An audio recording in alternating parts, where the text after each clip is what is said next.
Alright, so it's one of my first video. Basically what I'm going to do is I'm going to explain what Airsoft is and what I do. I'm an Airsofter. I'm a mil sim operator. I like to call it mil sim because Airsofting is a military simulation type of game.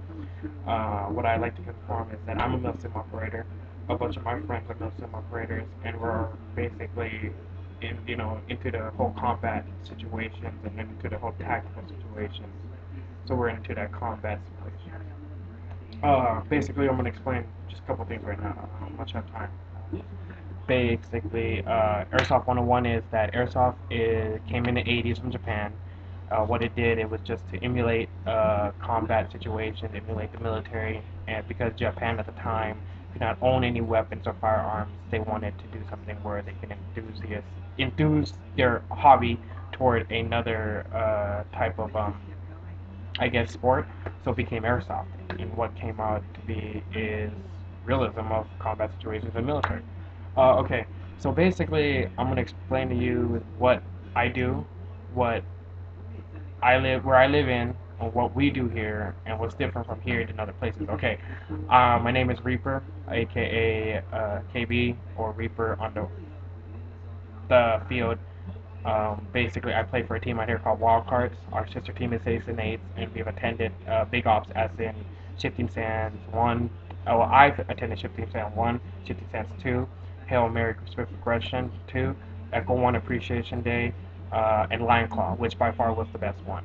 Lion Claw 10, to be specific.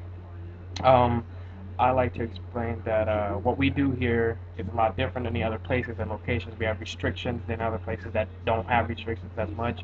Our environment's a lot different, so we have to conform to a lot of, durability. In Vegas, you're only allowed to shoot at 410 FPS with an assault rifle, and that's pretty much an M110 spring or an M120 spring. Um, for a sniper, you can shoot at 500. Like minimum engagement distance is 100 feet. From then on, you have to switch to your secondary.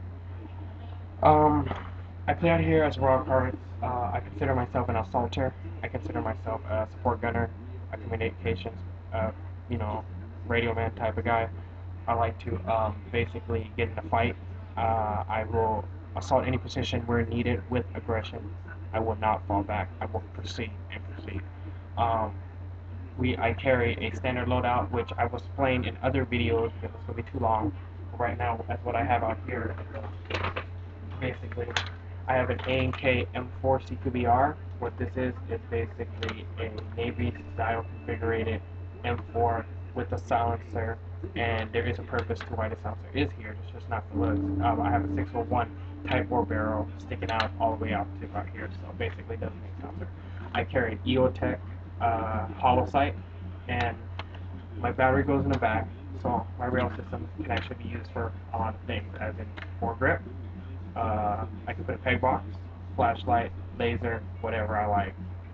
All the goodies around an RS system. RS system is an acronym for Rail Integrated System. Basically, you can add any attachment to make yourself proficient in any combat situation. You can even add an M203 range, but this is it.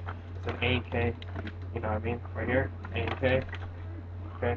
You don't see much of the A&K CQBRs as I'm hearing a lot of A&K weapons are dying out now.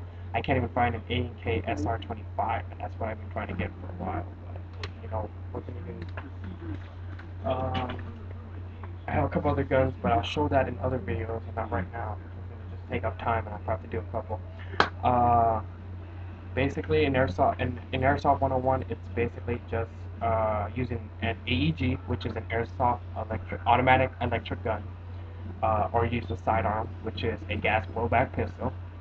Now, an AEG consists of a metal gearbox, uh, metal body or plastic body, and it is using pistons which project air feed through an air nozzle, and a piston head which projects the air through the cylinder. Uh, Basically, with all the internals, it basically shoots a plastic BB 6 millimeter around it, right through a barrel, right outside of the gun to shoot. You resemble a lot of military combat situations, and that's about it for now. I'll come up with more videos on what I can explain, but that's it. Alright, so you guys have a good one. Stay tuned, okay? And I'll see what I can bring up next. Alright, thanks.